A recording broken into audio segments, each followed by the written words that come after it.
इन किसी बातों का कोई अर्थ नहीं है। वो प्रदेश अध्यक्ष है, मतलब प्रदेश अध्यक्ष है। तो पहले तो हम पत्रकार बन गए, फिर हमने संगठन बना लिए और इसके बाद अपने अभियान को शुरू करें। आज मैं कुछ नहीं कहना चाहता हूँ।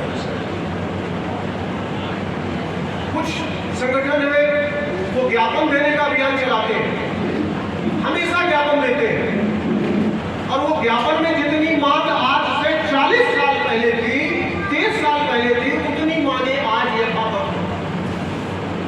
वो दोबारा कागज टाइप कराने की परिस्थिति नहीं है उनकी, उसी कागज की फोटोकॉपी करा के और देखिए अधिकारियों पर हम नाजायज दबाव बनाते हैं।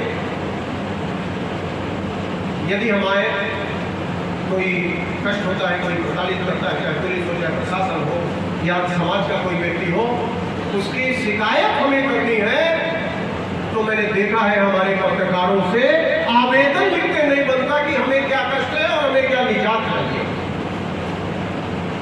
धरना ज्ञापन देंगे, दूसरे दिन धरने पे बैठ जाएंगे। साहब हमारी इस समस्या का निदान होना चाहिए, तो हम धरने पर बैठे। जब सामने वाला अधिकारी आता है जिससे आपको निदान चाहिए, तो वहां ये नहीं मालूम कि हमें इनसे मांगना क्या है और ये दे के क्या हमें गए। धरना भी जल्दी समाप्त हो जाता है। कलेक्टर साहब आए, एसपी साहब आए, आईजी साहब आए, विधायक जी आए, जूस पिलाए और बगल में कंधे में हाथ डाला, फोटो खींची, धरना समाप्त। क्यों बैठे थे? पुलिस आश्वासन मिल गया। आश्वासन तो पहले दिन उन्होंने दिया था। कब उन्होंने कहा था कि अन्याय होगा आपके साथ? आप जहां भी जाते हैं हर जगह यही बात मिलती है कि आपके साथ न्याय होगा, जांच करा लेंगे, जो उचित कार्यवाही होगी वो करेंगे। 15 दिन हम सब बैठने के बाद आप जूस पी के और इसी आश्वासन जो पहले दिन बिना एप्लीकेशन के आपको आश्वासन मिल रहा था, उसके बाद ये पत्रकारिता की दुर्दशा है। विधायक जी, आदरणीय, आप लोगों के सामने हम ये अपनी व्यथा बता रहे हैं। ये आज की पत्रकारिता और आज के संगठन और आज की परिस्थितियां ये हो गई, इसलिए पत्रकार का मान घटा है, सम्मान घटा है और उसकी कोई पूछ कहीं नहीं है। यदि हमने अपने आचरण को नहीं सुधारा तो और भी आगे दुर्गत हमारी होगी।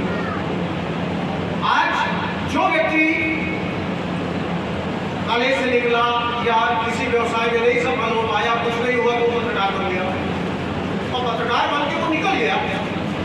अभी हम लोग गेस्ट हाउस में बैठे थे, हमारे जिला अध्यक्ष जी से बात हो रही थी।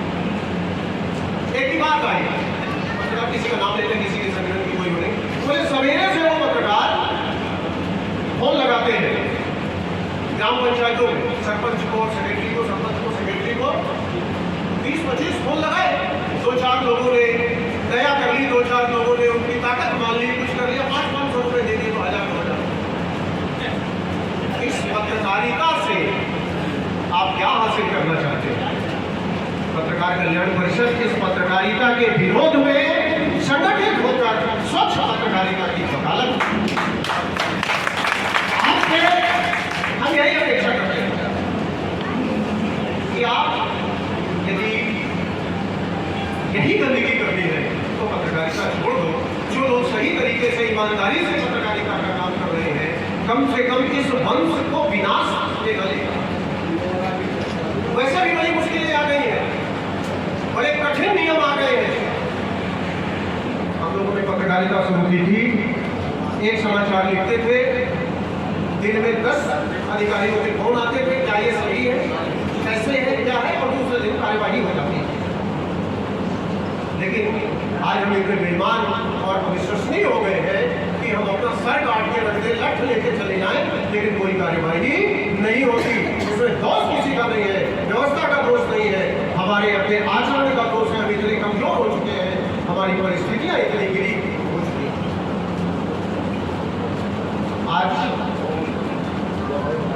हम यहाँ हमारे अति महत्वपूर्ण लोग मिला है।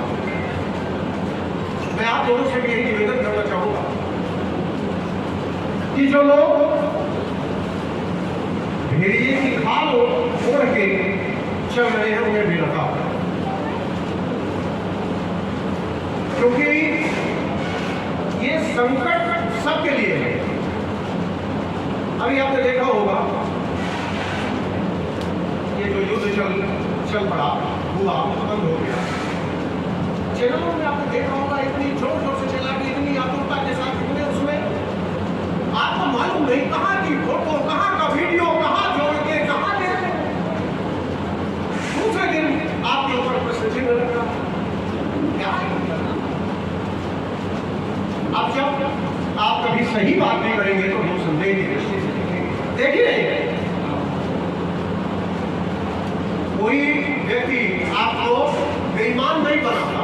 जब आप बेईमान होते हैं तब वो राजनेता हो चाहे समाज का व्यक्ति हो या व्यवसायी हो आपका उपयोग कर लेगा। यदि आप बेईमान नहीं है तो किसी की हिम्मत नहीं कि आपको बेईमान माने। मोदी मीडिया एक शब्द पैदा हुआ है कि मोदी मीडिया कहां से आ गया। मोदी मीडिया मोदी जी से जोड़कर मोदी मीडिया करा। मोदी जी ने कितने पत्रकारों को बुला के कहा होगा कि हमारी भाटगिरी आप दिखाओ। नहीं, आप अपने से भाटगिरी दिखाते हो, आप अपने से दंडवत होते हो। स्थिति अच्छी नहीं। मैं आप लोगों से यही कहना चाहूँगा कि बड़े संकट का दौर है, सावधान रहें और बड़ी सतर्कता के साथ आप अपनी का सही इस बिरादरी की लाज रखिए जिसका चूल्हा आपने उड़ा है। पत्रकारिता को थोड़ा सा ईमानदारी दीजिए, पत्रकारिता समाज में बची तो रह सकेगी। मैं इस कसमकस भरे वातावरण में अब ज़्यादा और कुछ नहीं कहना चाहता। मेरा एक ही उद्देश्य है, एक ही बात है जो मैंने आप लोगों के बीच में कही। धन्यवाद।